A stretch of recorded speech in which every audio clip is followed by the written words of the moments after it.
Dr. Norrine. Welcome to Adulting with Autism. Oh, I'm delighted to be here. Thank you for having me. Okay, for all my listeners out there who's new to Dr. Norrine, who is she and what does she do?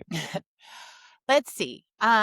First of all, she is a quirky mom of two kids who have, as we say at my house, all the A's: autism, ADHD, and anxiety.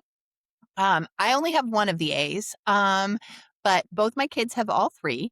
I am also the founder and director of the United States' largest student coaching practice for neurodiverse students. So we work Woo! coaching with students who have ADHD, autism, and or anxiety. They often come together. Right. And we have developed a coaching method called connected coaching, which works to help students with ADHD, autism, or anxiety. And beyond that, I'm someone who loves to ride my bike and cook and bake. I can bake. I love cooking so much. Well, yeah.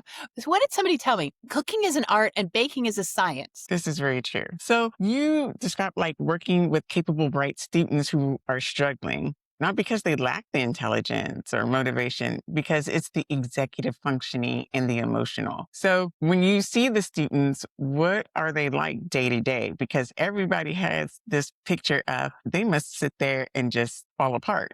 And I'm like, that's not how that works. No, no. It's so interesting.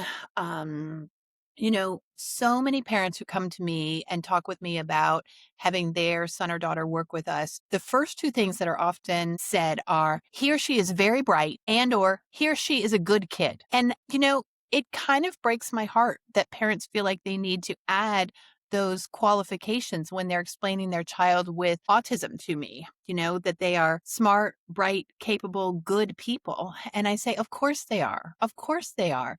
They are struggling with a neurodevelopmental condition that delays their development in certain areas. But of course, they have strengths. And so, what does it look like on a daily basis?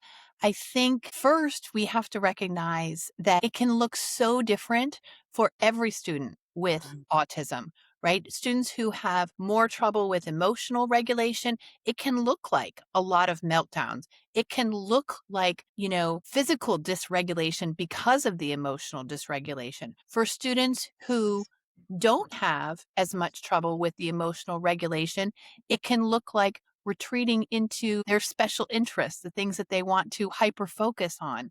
And so there is, as I'm sure your listeners know, no one way it looks. But one of the things that is consistent is that our kids with autism, our teenagers and young adults as well, tend to be delayed in certain areas. Right. And so they have strengths, they have potential, they have capacity, they have achievements, but they do tend to be delayed in certain areas. And one of those areas is executive functioning. Now, pivoting into that, because that's like the big buzzword, how do you explain it like in plain language to a young adult that feels like their brain just won't work? Yeah. And often they feel stupid or they feel dumb or Mhm. they feel bad about themselves, but they should not, because this is just a brain maturation issue. This is not about character. This is not about values. So, yeah, I will happily explain executive functioning. So, I think the first thing for people to understand is that this is just a buzzword that professionals have adopted to organize a set of life skills that we have always needed. And these life skills are organization, time management, planning, impulse control, attention. Now, what they are the life skills people need to be in charge of things. And so the word executive for executive functioning came from the idea that if you own a company or you run a company, you're the executive, right? The chief executive officer is the one who's in charge of the big picture. And so somebody thought, well, this would be a great term to describe these life skills, executive functioning. Personally, I'm not sure I've met someone yet who automatically understands what that means. So I'm really glad you asked. But they are the set of skills that you need to be the executive or the person who's in charge of your own life. In other words, it's not going to matter if you know your math facts, if you can do a science experiment, if you can, read and write, if you can't show up on time, make a goal, follow through, plan, control your emotions. So these things are thought of as the things that allow you to be in charge of your life that aren't academic skills. Do you think that helps? That was perfect. I was like, why don't, that was the best I've ever heard. Yes. Oh, well, now you're flattering me, but yes, they're the things you need to be in charge of your own life, the same way someone needs to be in charge of a company or an organization. So, what are everyday signs that its executive functioning is the real issue? Because we go back and forth, especially between OT, speech, and it can be a mishmash of all in between. Yeah. And I think because executive functioning is such a buzzword right now, we think, oh, everything's executive functioning. Oh, that can't be true. I think it's a lens that we can look through, right?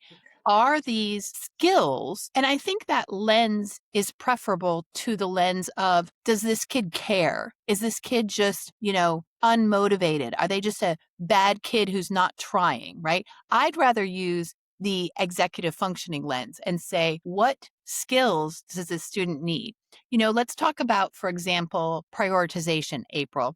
A kid can look like they're an unmotivated, bad kid if they are not prioritizing their schoolwork, or they're not Right. prioritizing their hygiene, or they're not prioritizing looking for a job when it comes to be that time, right? And we can say, that kid's lazy. Or we can use the lens of executive functioning and saying, that's not yet a priority for that student. Let's explore what are the priorities for that student and how can we help them learn prioritization skills. So I'm not going to say everything is executive functioning, but I think when we're looking and we think that's just a kid who's lazy or doesn't care, I think a better lens is executive functioning. Now, I want to say, I think equally important is we need to make sure that we're partnering with our friends in mental health to be looking through the mental health lens, because sometimes what can look lazy or unmotivated or doesn't care can also be a mental health problem. Right. And, those are two different but related things. But honestly, so many times when we're thinking that kid just doesn't care, they aren't showing up on time, they can't get it together to get to the bus, they are picking fights with their friends. Let's look a little deeper at which executive functioning skill could possibly be underneath that behavior. And let's see if working with the student on that skill in the situation, right? We know we can't do this separately outside of the situation and expect it to transfer. We know it's got to happen in real life. But I think it's just a more helpful lens than let's make a value judgment about this kid. Now, what would a young adult look like if they were having that type of problem? If they're like, if you walked into their bedroom, their dorm, planners, especially their phones. Yeah. So I think that many times what you would see is a mess, right? You might see a mess in terms of their physical belongings, dirty clothes, not put away, not hung up, not taken care of. You might see a mess in terms of personal hygiene, not showering regularly, not putting on appropriate clothes for work, maybe, you know, not taking care of their grooming. You might see a mess in terms of not showing up on time, not being prepared. Now, of course, these aren't all going to affect all of our kids with autism, right? And sometimes our kids with autism can also be very obsessive about things. Everything is lined up, everything is in order. They have to be at work 10 minutes ahead of time. But for many, many young adults with autism, there's messiness somewhere that is related to executive functioning, whether it's organization, planning, or prioritization. Now, you also talk about that anxiety and overwhelm can dance together with students and young adults. How Yeah. does it look? Because we see it, but we don't put a name to it. Yeah. This is, I think, where, again, it's so important that we have, different perspectives that we are viewing behavior through and that we are collaborating, that we are working as a team. You know, if I'm seeing someone in coaching who I feel needs mental health help, then I have an obligation to refer that student for mental health help. If I, have a student who is in elementary or middle school and they need speech or OT, I have an obligation to refer them. And similarly, across all of our disciplines, right? We know that our kids with autism often need services from different areas, whether it's speech, whether it's OT, whether it's psychology, whether it's psychiatry. And so I think one of the most important messages that I hope coming on podcasts and talking about this, I hope I'm able to advance is we need to be more proactive in our collaboration among professionals from different disciplines. You're so correct.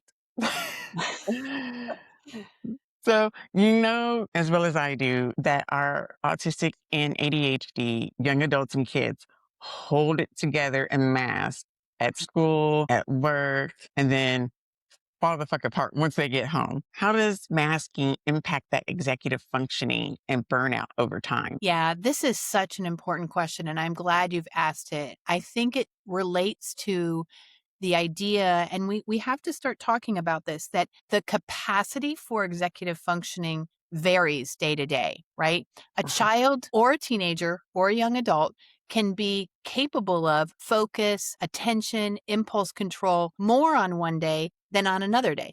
Just like you and I, right? Some days I've slept better, I've eaten better, my stressors outside of, my job are less. And so I have greater capacity for executive functioning. One of the areas where I feel like we shortchange children and young adults is we say, well, they did it before. They should be able to do it today. We want 80% consistency, And I think that we need to develop a better understanding of the fact that executive functioning is going to vary from day to day, from situation to situation. And that's going to depend on a lot of external factors: sleep, nutrition, exercise.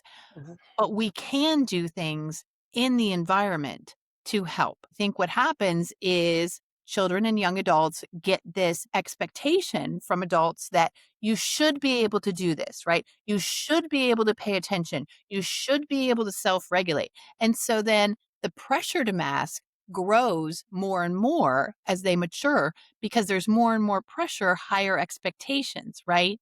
And so what happens is that if the gap between what they're capable of, right, that day and what they've demonstrated in the past, there's a gap there, then there can be a lot of negative messages, which leads to more and more masking or kind of covering up distress. Now, what we have to be conscious of is yes, we want our young people with autism to be challenged, right? Right. But we want that challenge to be right at that growth point, right? We want it to be right where they can take that next step up the ladder, but we don't want the challenge to be 5 steps up. That's where we start to see a lot of masking, a lot of distress, development of anxiety and depression. And so working with the person with autism and or ADHD to say, okay, what's the next step we could achieve? What's the next goal, right? If you've been doing your math homework 1 day a week, then the goal might be to do it 2 days a week the next week, and then 3, and then 4. But the goal isn't going to go from I haven't been doing my math homework too. You're going to successfully complete math homework 5 days a week, right? We Okay. want to be right in there helping that young person take the next step up the ladder. And I think when we do that, then we acknowledge what's real and true about the struggle, right?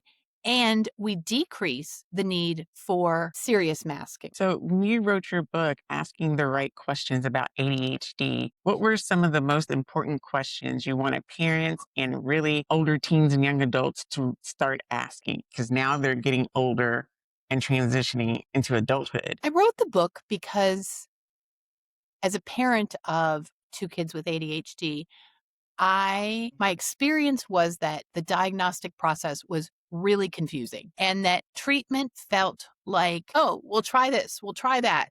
well, we could do this, we could do that. It felt chaotic to me. And I didn't really understand the process. And so I wrote the book because I wanted to bring clarity to parents by helping them become better advocates for their kids, both before the evaluation process, and then if they go through the evaluation process, what to ask then, and then what to do. Because I think ADHD and the book that I'm going to do next, Asking the Right Questions About Autism, are really uniquely challenging for parents. So I think before the diagnosis, you want to ask all the questions like, are we on grade level here? Is anything atypical, right? You want to be seeking out if there's something in you that's saying, gosh, I wonder if something's going on with my child. You want to proactively seek out information. That's what I would say before the diagnosis. During the assessment process, I would say, be a good listener, take notes, learn, study from science-based sources. Yes, lived experience has its place, but we need science. And then after the diagnosis, if you receive a diagnosis, then prepare to be, a lifelong advocate for your child, because ADHD and autism, and they do commonly go together. Estimates are that somewhere between 50 to 80% of people with autism also have ADHD. So that's a pretty high percentage. Yeah, it is. It is, isn't it? It is. And so, we have to talk about them, yes, sometimes separately, but we have to sometimes talk about them together. But be prepared after the diagnosis to be a lifelong advocate for what your son or daughter needs. And as a young person, be prepared to advocate to the best of your ability. Now, how do you balance building a strong relationship with also growing independence so parents aren't really driving the train so much anymore and kids don't feel abandoned? Because we either go one way or the other, and that happy middle is just kind of few. Isn't it hard? It's really hard. It's really hard. I have a 16-year-old and an 18-year-old, and I think I've done very little but wonder in the last few years. Am I pushing too hard or not pushing enough? Pushing too hard, not pushing Yeah. enough. And, I think that it comes back to the latter. Are you pushing your child to the next rung, or are you pushing them to get to the top of the ladder? Right. If you're pushing to get to the next step in the ladder, let's graduate from high school. Let's find a post-secondary purpose. Let's find a job or a source of income or revenue, right? The next step, go for it. Push, help, support, ask questions, listen. But if the focus is on, I want my kid to be, earning this much money or at this top level college or, moved out of the house by this age, we might need to step back down and say, what's the next step? Not that we can't have long-term hopes and dreams and goals, Okay. but when you're specifically having those conversations with your child, let's listen to what their long-term hopes and dreams and goals are, and then talk with them about what's the next step and how can I help? I have a funny story to tell you. Do you want to hear my Oh, please. I love good stories. Okay. So, my son, who's my older one, he's 18. When he was 15, he started working with vocational rehabilitation. So, I don't know much about voc rehab in other states, but we live in Florida. And if you are a student with an IEP in Florida, you can get vocational rehabilitation services. Now, that confused me because I was like, what are we rehabbing him from? But what I learned is that the purpose of voc rehab is to help people become employed. So in Florida, one of the major employers where a lot of teenagers work is our large grocery store Right. chain. And I was determined, April, that my son was going to work at the grocery store. That's what was going to be best for him. There are a lot of people with disabilities at this grocery store, and that's where he was going to work. April, I pounded it into the ground. And we met with his voc rehab counselor. And my son said, I want to work with animals. I want to work, in the veterinary field, in the animal field. I want to do something related to dogs, preferably. And I said, oh no, you're going to work at the grocery store. I mean, I was out of control. I was totally out of control as a parent. And the voc rehab counselor very gently, and this is the kind of thing I could hear myself saying with other parents, not myself, is we find it goes best if the student is able to pursue their interests. And I thought, oh, damn it. Damn it. Well, it turns out she was very right because my son got a job through Voc Rehab at a vet's office. He has been working there for over 2 years. He is doing his prerequisites to get his degree in vet tech, and he is doing beautifully. I mean, my 18-year-old son has had a job for 2 years and is learning skills and will be employed. And that's what I wanted all along, April, right? That's what I wanted. I just wasn't listening to what his hopes and dreams were. I was thinking about the long term. And that Voc rehab counselor said, "Whoa, mama, step back." I said, "You're right." And she was right. And Ethan's going to get his degree in vet tech. It happens to a lot of us parents, especially those of us that are in the healthcare field, because we're like, we know what's good for you. Mhm. And with same thing with my son, I was like, work at this grocery store, earn some money, you'll be fine. And he's like, I really want to do video game design. I don't want to work at Kroger. And I was like, okay, if that's really what you want to do, I guess we'll figure out how we get from step A to step B. It's not easy. Because don't you think, April, we come at it from a perspective, a point of view where we've had to advocate, right? We've had to Mhm. look at the future. We've had to think about the long term.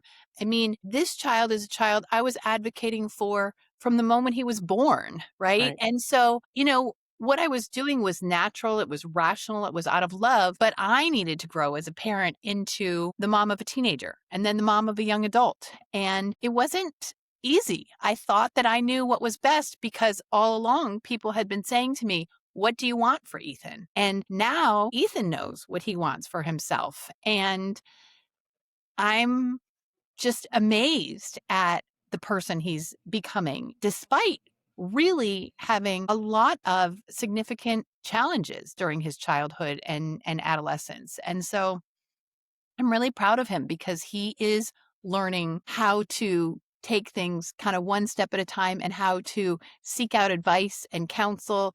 And, it's pretty joyful to be able to tell that story. So this is a big question because we don't prepare enough. Your practice actually spans middle school through young adulthood. What changes or doesn't when someone moves from high school to college to trade school or work with ADHD, autism in the mix? Because nobody ever thinks about that. No one. No, they really don't. And we are seeing more and more young adults at Russell Coaching. For a long time, the practice was primarily middle school and high schoolers. But I think that, something has shifted. And I have my ideas about what it is, but we are seeing more and more young adults post high school Mhm. who are struggling to find their place in the world. So I think the big shift, what happens is that there is a significant decrease in support. We know it happens between elementary school and middle school, but there are still safeguards in place. But what happens when a student turns 16 or 18 or finishes high school is, that education plan goes away. You can have accommodations at college or trade school or community college, but it's not going to be the same as it was in high school. And a lot of people aren't familiar with how to navigate that in higher education. Oh, yeah, we had a plan in high school, but we didn't do anything about it when they went to college.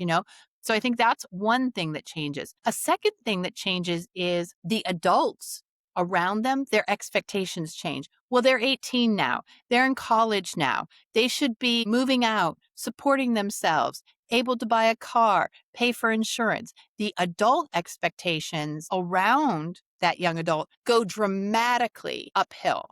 And we know that our kiddos with ADHD can be 30% delayed in terms of development. So we're looking at this 18-year-old who might be more like 12, 13, 14, and we're saying, you should be able to support yourself. You should be able to go off to college and not play video games all night. You should be making responsible decisions with money.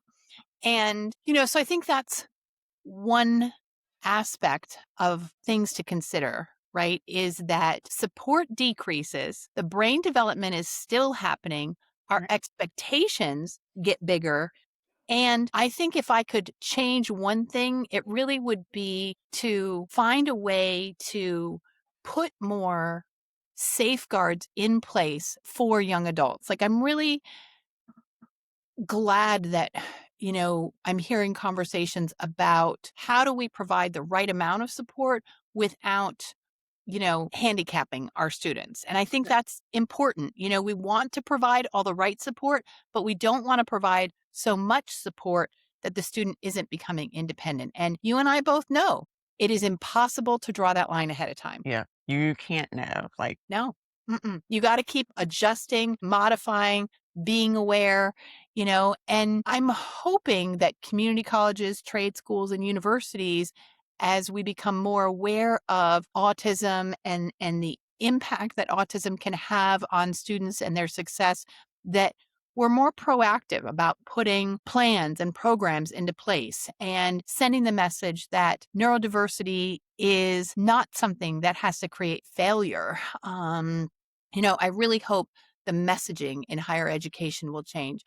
I think it's going to be a little bit harder in the workplace. yeah.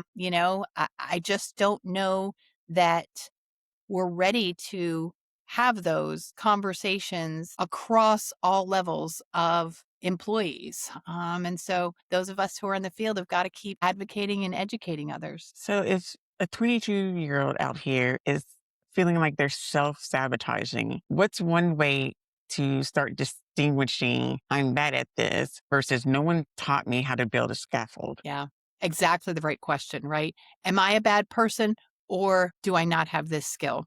That is so the right perfect question. What I would say is first and foremost, let's focus on strengths.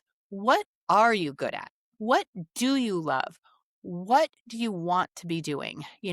And I talked with a mom last week who said, her son wanted to start a YouTube channel.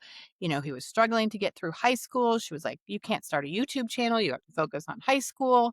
And ultimately, he finished high school, but he also created an extremely successful YouTube channel. And he's had over 1 million downloads of his videos. And, she was able to support that because she saw his strengths, right? And she saw that he was good at the, technical component of that, but also the audience building part of that. And so I think taking a look at whether you're the young adult or you're working with the young adult, what are the strengths? And there are assessment tools that will help you that you can take on your own or that you can, help a client to use. What are the strengths? I think that's absolutely the first place to go. And then the question becomes what's getting in your way and what are the options? If time management is getting in your way, you and I both know there are 1,000 different ways to approach better time management. We've got to find the one that works for that person. The answer isn't saying you need to use your Google Calendar. The answer isn't you need to carry around a notebook.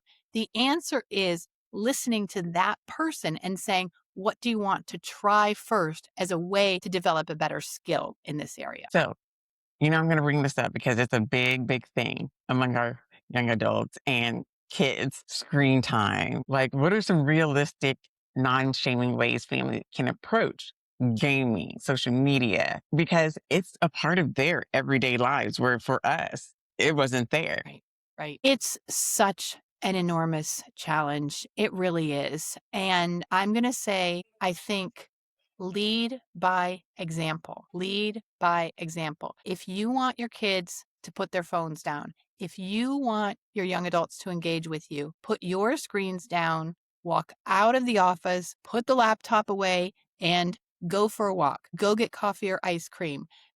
Cook or bake in the kitchen. But we have to lead by example. And I think that's our biggest challenge right now as adults because we too are on our screens all the time. We Mhm. can excuse that and say, I'm doing work. But how easy is it to say, I'm doing work when you're kind of breezing through social media and half of your feed is professional, but half of it is personal, right? And so the one thing I'll say about this topic is lead by example. And the second thing I'll say is we have to get over our fear of setting boundaries. Yes, your child or teenager will be unhappy with you. And yes, they will survive. Okay. So for the young adults out there who've had really discouraging experiences with professionals, what do you wish they knew about seeking help again without repeating an old pattern? That is a heartbreaking question because it does happen a lot. I think we just want to, first of all, acknowledge how hard it is to find the right person to work with, whether that's the right job coach, the right therapist, the right, behavioral help, the right cognitive help. It is hard. And the other thing I want to say is you deserve a person that you feel comfortable with. If everyone says, oh, you should see this therapist or work with, this job coaching company, if it doesn't work for you, move on, keep looking.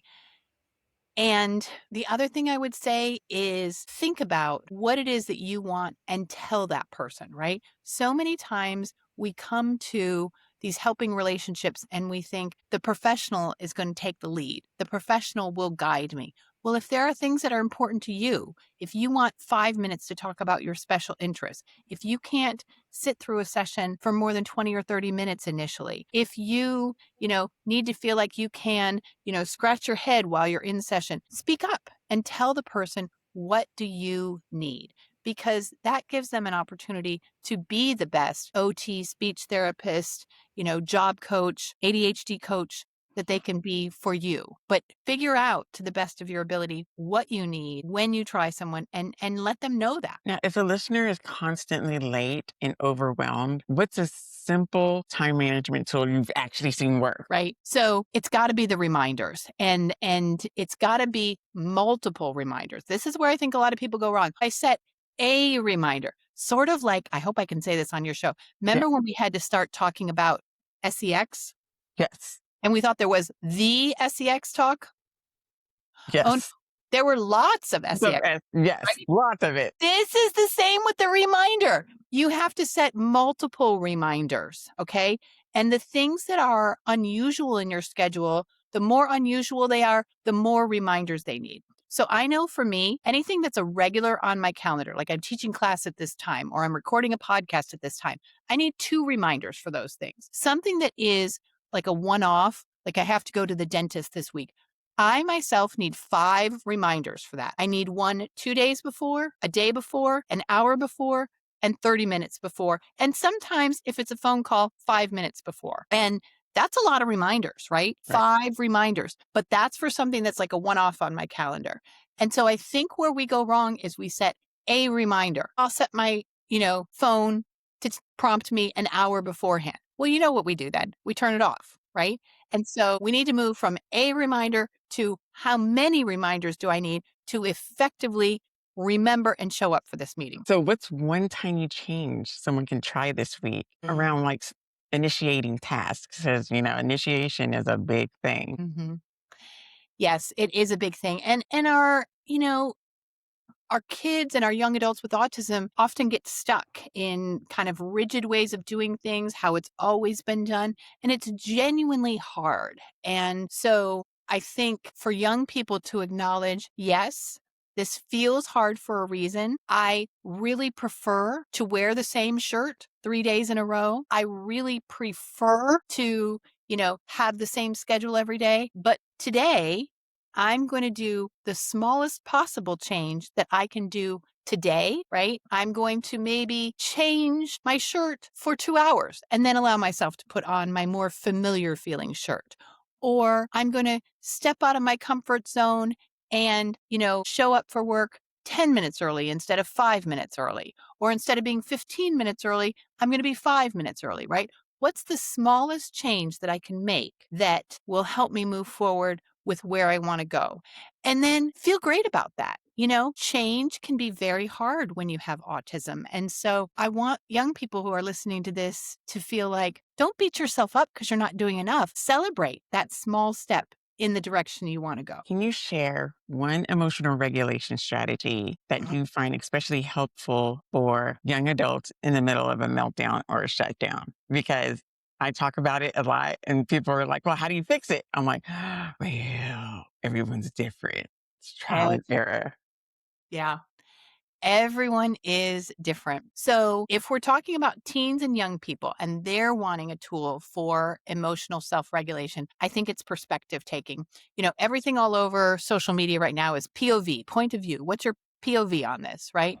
And I think telling yourself, this is only biology class, or this is only my first job, or This is only fill in the blank. I think sometimes for all of us, things become bigger than they are. And so I love this phrase, it's only biology class. It's only whatever, it's only ketchup. That's kind of an inside joke at my house. It's only ketchup because my son was like, but is it the same ketchup? I'm like, no, it's not. But it's only ketchup. Try the different ketchup. And that perspective taking is such an important skill for people with autism because it helps to build that missing theory of mind. Like, how do I understand the world? And so, if you're asking me for one tip and one tip only, April, today I'm going to say perspective taking. What stands out for me today is self acceptance. I am this person. I have strengths. I have value. I belong in this world, and the world is a better place because I'm in it. Yeah, I might be struggling with all kinds of things. So's everyone. And so my value and my worth is important, and I am enough. Okay, last question. Easy question though. Where Okay. can people find your coaching practice, your book, and your podcast, Breaking Out of the Box, ADHD, Autism, and Anxiety? Yeah. So the easiest thing is to just go to the Russell Coaching website. It's so easy to find, russellcoaching.com, or you can Google Norrine Russell and you'll find me. And everything is linked on there. You can go there. You can find our Instagram. You can find our YouTube.